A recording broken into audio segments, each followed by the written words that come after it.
ટેવરામજી મહારાજના 138મા જન્મોત્સવ નિમિત્તે ચિત્ર સ્પર્ધા તેમજ વિવિધ કાર્યક્રમોનું આયોજન કરવામાં આવ્યું હતું।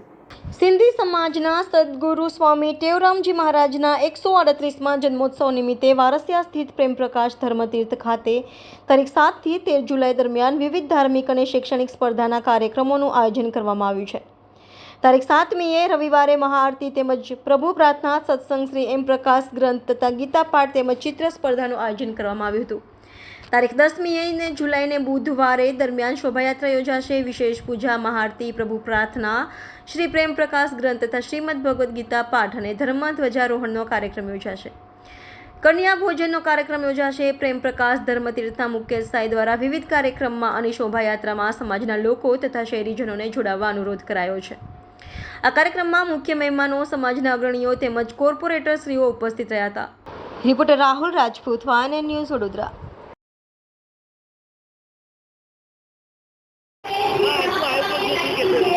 વારાસા ખાતે પ્રેમ પ્રકાશ ધરમતીર્થ સ્થાન ખાતે આજે સતગુરુ સ્વામી ટેવરામ મહારાજના 138મા જન્મ ઉત્સવની ઉજવણી કરવામાં આવી છે અને આ ઉજવણી 7 તારીખથી આજથી એટલે 11 તારીખ સુધી ચાલશે અને આ ઉજવણીના ભાગરૂપે આજે અહીંયા ડ્રોઈંગ કોમ્પિટિશન રાખવામાં આવી છે।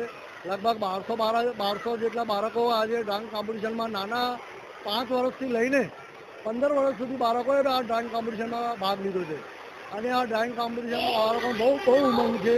બધાને ગિફ્ટ આપવામાં આવી છે અને 10 તારીખે શોભાયાત્રાનું આયોજન કરવામાં આવ્યું છે। એમાં સમગ્ર સિંધી સમાજને આવવા માટે આમંત્રણ કરવામાં આવ્યું છે કે બધા સિંધી સમાજના નાના મોટા ફેમિલી સાથે, કુટુંબ સાથે, પરિવાર સાથે અહીંયા શોભાયાત્રામાં હાજર રહે। સન્મુખ જ્ઞાનચંદ આજે પ્રેમ પ્રકાશ ધરમતીર્થ ખાતે ડ્રોઈંગ કોમ્પિટિશનનો કાર્યક્રમ આપવામાં આવ્યો છે। સ્વામી ધરમ પ્રકાશ જન્મોત્સવ નિમિત્તે તારીખ 7 તારીખથી 13 તારીખ સુધીનો કાર્યક્રમ રાખવામાં આવ્યો છે।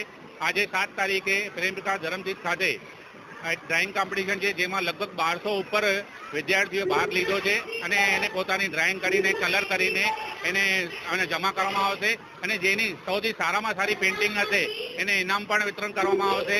એના પછી 10 તારીખે શોભાયાત્રાનો કાર્યક્રમ છે, જેમાં આ નગરજનોને હું વિનંતી કરું છું કે મોટી સંખ્યામાં આ લોકો શોભાયાત્રામાં જોડાય। એના પછી બ્રહ્મ ભોજનનો કાર્યક્રમ છે, કન્યા ભોજનનો કાર્યક્રમ છે, એવી રીતે અલગ અલગ કાર્યક્રમ આ વિસ્તારમાં રાખવામાં આવે છે। આ જન્મોત્સવ 7 તારીખથી 13 સુધી ઉજવવામાં આવશે। Subscribe now and press the bell icon. Never miss an update.